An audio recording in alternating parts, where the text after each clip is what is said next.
Hello everyone, this is Mumbo and welcome back to another episode on the Hermitcraft server. It is episode 83 and today is a very exciting day indeed because we're going to be finishing up the witch farm.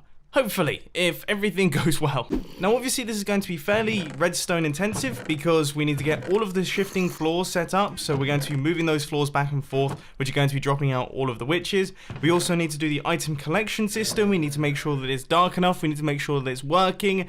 And we need to make sure that all of the items travel into a storage system that is big enough to actually house all of the items. Now, I'm not sure we'll be able to build the full storage system in today's episode, but I actually want to get it producing items by the end of the day. And for some reason, these are all the redstone components that I have currently. That could be an issue. So here we are at the massive hole that we built in the previous episode of Hermitcraft. This place is looking pretty impressive, and that area right there is where our actual witch farm is going to be going. So we have pistons going back and forth, and we have...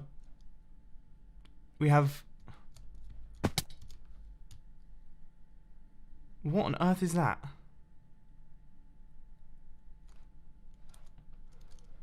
What on earth is that thing? Was that a... I mean, it was flying around like a bat. I mean, there's plenty of bats down here, but that looked red. Where did it even go? Oh, I've got to try not to land in lava here.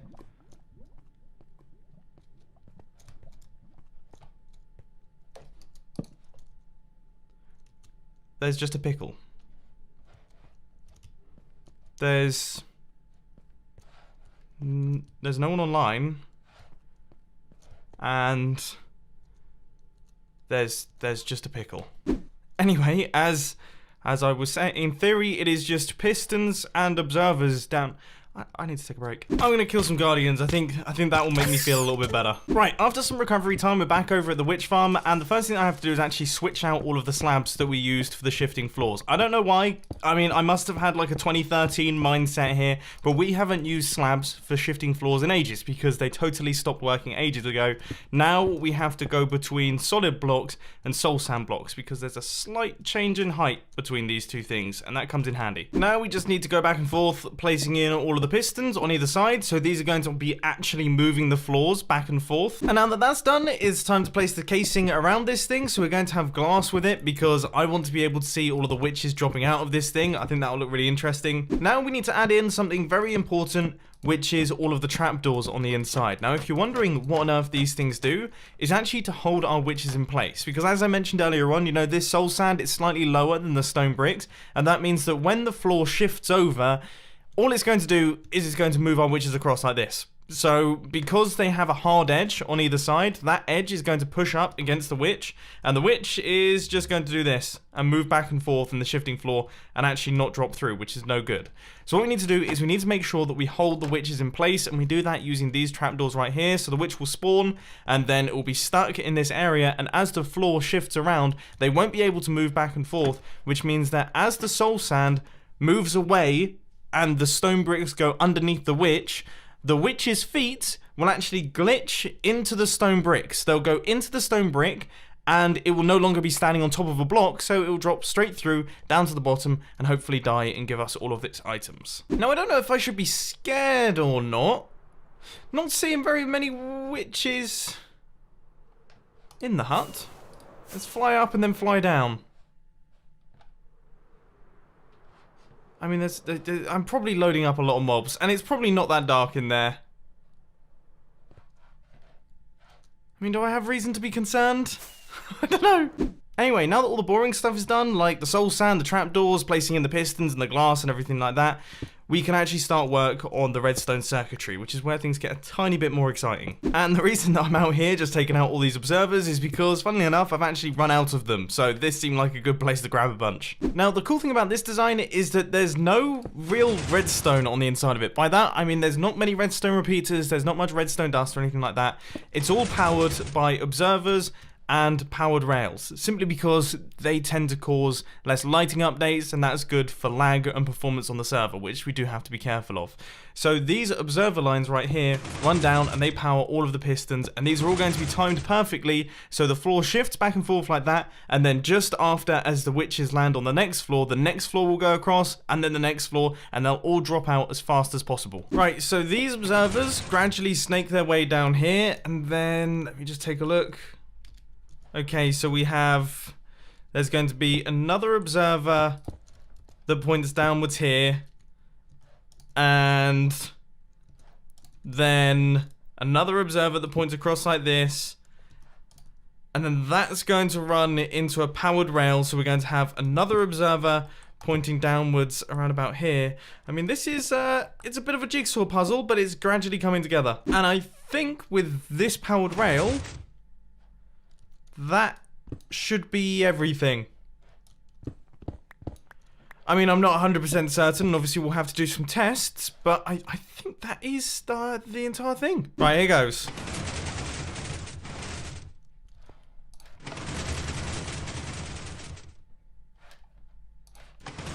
I mean, I mean, it's difficult to tell. But it looks like all those shifting floors are working. Hang on. Does it work with items? I'm assuming it probably doesn't. But let's see. No, it doesn't. Now that we have it hooked up to some form of redstone clock, it should be easier to see. And yep, that all looks like it's working perfectly. And then we have this pulse extender right here, which will gradually depower. And then eventually when it does, it will fire the whole system again. And that's what's going to be dropping all of our witches through. This is completed. We've actually got the farm done. All we have to do now is build the roof on the top. Done. Done, done, done. Done, done, done. This is a witch hut in the middle of a perimeter that I personally have constructed. And that is a proud moment for me because I've never done that before in Minecraft. Oh, I don't even know what to think. I mean, as me and Grian discussed in my live stream, I mean, this is probably about 40, probably nearing 50 hours of work on my own here that I've put into building up this thing. And I'm very, very happy that it is finished. But of course, there's still a bunch more left to do, but the actual farm itself is finished and working. I just had a witch. We have a witch in the farm. So there we go, that is the first witch that our farm has spawned. Yes, by me going up to the top of that platform, this thing is filled with witches. So we have now got the AFK platform up here, and this unloads all of the areas apart from the witch hut. So this is all incredibly exciting, really, really happy about it. But of course, we still need to do the item collection systems, the killing, and everything like that. So I'm going to repair up my elytra, and then we're going to get some bits worked out. Well, that was a little bit hairy. This thing was completely covered in mobs. But it obviously needs to go, this spike that is standing up underneath the witch hut. So we need to take this right the way down to the floor. And then this is where our slabs and our hoppers and everything like that are going to be going. They're going to be picking up the drops. This is not good! Oh, no! Oh, no. What wall did I hit? Oh, no, it's that wall! Oh, this is not good. I mean...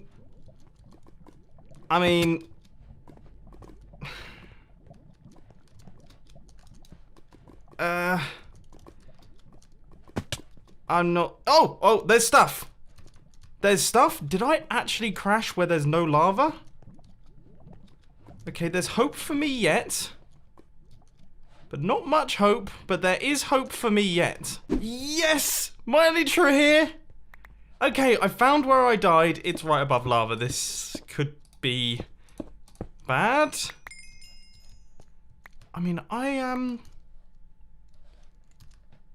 impressed that nearly all of my gear is there. But I think everything else might have exploded out. No! We still have the fork of friendship as well! No way. So we did lose a handful of bits and bobs, but it wasn't too bad. I've lost my sword, so for now I'm just going to be running a regular unenchanted one. Apparently I have one of those lying around. That was a surprise. But yeah, it could have been considerably worse than that, so I'm quite happy. Now hopefully, this goes a little bit better. Essentially what happened there is a creeper came along, blew me off this area here. I then landed in, I believe, that lava, flew out of it, and flew into that wall. It was all very dramatic. Thankfully, despite a few other hairy moments, we managed to make our way through it, and now I'm in the process of placing in all the hoppers. So we should be looking at y equals 35, and I've got to create a platform that is exactly the same size as this shifting floor here. Why is that there? I thought it was all spawn proof. Have I left a block? Looks like I've left a block. I do not know what's happened to the server right now, but it's whatever it is, it's not good. Well, judging from the noises that are coming from the area above me, things are looking good. So this is the hole that they're going to be dropping through. This is where they're going to be dying. All of those slabs down there have got hoppers on top of them, so they're going to be picking up the items. And I'm just going to do a dropper, shooting items into a water stream, and they're going to be taken off over there. But I can't wait to try this thing. There's so many people online right now, so it's probably not even going to work that well. But I just want to see it running. Oh, I just almost fell into lava again. Oh, I hate this place. So the item stream has been built. I've just activated the witch farm, and the items are going to be shot out of this area here. But can't help but notice that a witch has dropped out and lived. I mean, is it built the wrong height? So I've just logged in with my camera account, and I'm watching this thing working. And yeah, I can't help but notice that most of the witches seem to be surviving. I mean, there's a few that are dying.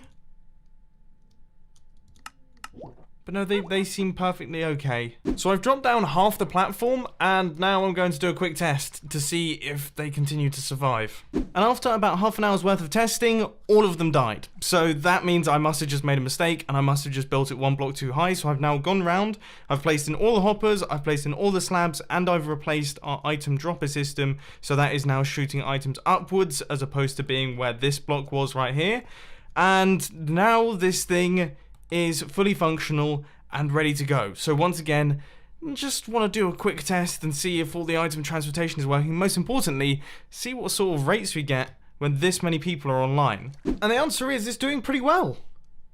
So these guys just are consistently spawning inside these platforms, and you can actually see them popping in at this point in time. And then every now and again, the shifting floors go through, they drop down to the bottom, every single one of them dies, and all of their items are ending up here. The only thing that I will say is, and this is probably just random, but I'm not seeing any redstone. I mean, witches do still drop redstone, don't they? I haven't missed out on a big change, no? I mean, I really hope I haven't, because that's the only reason why I've built this farm. Good news, everyone, apparently they still do. So now, I think I'm going to leave the actual farm itself alone. We've done enough on that for today, and I think I'm going to leave the storage system for now as well, just because I want to really commit some time to that and make it absolutely gorgeous. But there is one thing that is definitely a feature of this hole, and that is all of these floating blocks here. Now, I was thinking about what I can do about this. Obviously, landing on them and then taking them all out and then trying to take off before you hit the floor is a little bit risky with my connection problems with the server. So someone down in the comment section, or it might have been in a live stream, suggested something which I think is really, really interesting and think it will be the most fun as well, which is to fly around placing TNT on top of the blocks. I think I should be able to do that quite easily. So you place in the TNT, and then you just stand there with a flame bow, and you just shoot all of the TNT, gradually igniting it, blowing up all of these flying blocks here. Let's see if we can pull something like that off. Please remind me that all of my useful redstone stuff is in this chest. I really don't want to lose it. Are there any flame books for reasonable prices in here? Flame, 6. Now, I mean, that is very reasonable. Why did I not bring any of mine stuff? I can't believe I'm having to buy sugarcane right now. I mean, that is... You know what? I refuse to. Give me a second. I can't believe I just bought the wrong book. Right, give me a second. Right, now that I'm nicely kitted out with Depth Strider 1 as well, this is going to be my igniter. I decided I should probably get some Infinity too. Right, let's see how well this works, okay? I can do that. The thing is, the TNT needs to go on top of the blocks, alright? So we have to be quite careful here. Oh man, this is actually going to be quite difficult. I mean, it's not that bad, actually, now that I look at it. I mean, it's going to take some time to do, but it's not horrendous. You just need to fly slow and try and be real careful and just kind of gradually make your way around. Now, the question is, I mean, is that TNT going to blow up the glass? Maybe. It might. Yeah, I can do this. Oh, don't do that. Okay, gotta be careful of that. I think what I'm learning here is that placing in the TNT is what's quite difficult, because you have to be quite careful. I keep placing it on the sides of blocks, which is really annoying, and you have to just fly real slow and kind of do loops. I think loops is the way to go. So you kind of come in and, yeah, miss. Exactly like that. That's been my experience for about 90% of this time so far. Also, make sure you eat your food, because if you miss, you then fire your carrot, and that's no good. And most importantly, try not to fall in the lava. I know, I should be using some form of fire resistance potion. This is making me realize I really need to get myself a proper brewing station. Anyway, now that I've placed in around about half a stack of TNT, it's time to actually start igniting these things. And this is where my shooting training comes into play. How good am I? I mean, so far I'm at 100%, so you've got to be impressed. Oh no, we've dropped the ratio a tiny bit. It's really difficult to judge distance in here. Okay, that's ignited. That guy right there should now be ignited. I mean, yeah, it's going to be just a kind of gradual process of doing this. Is it working, though?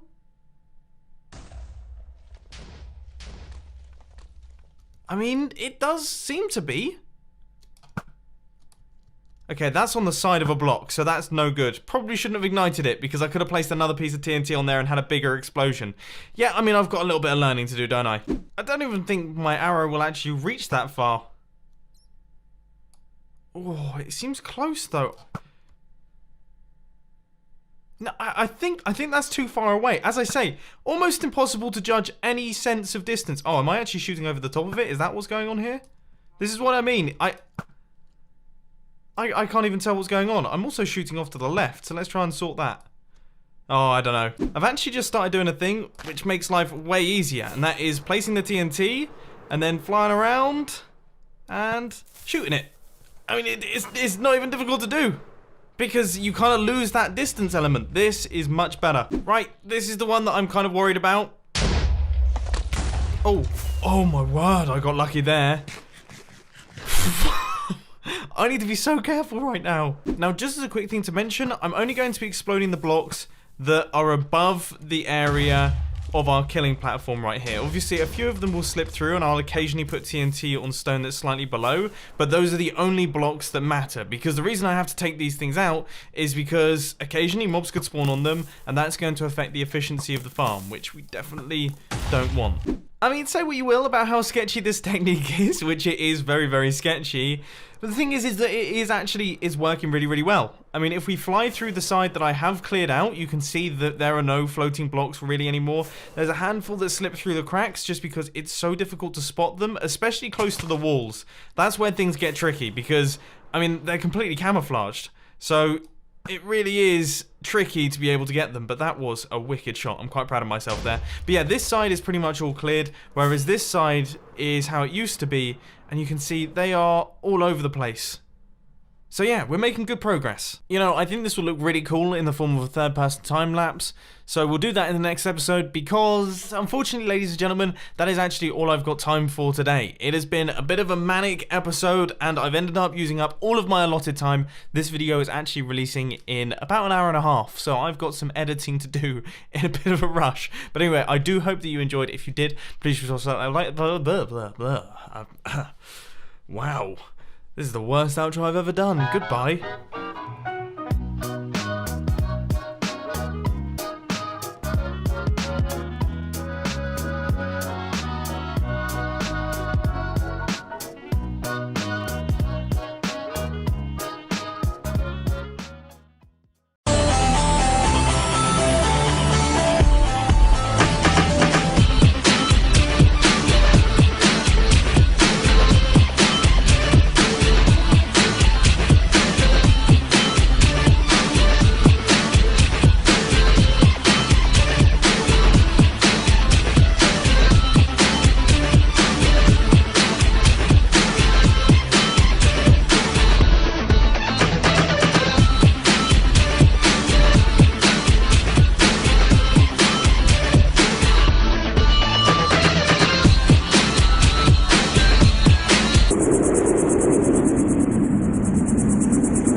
One.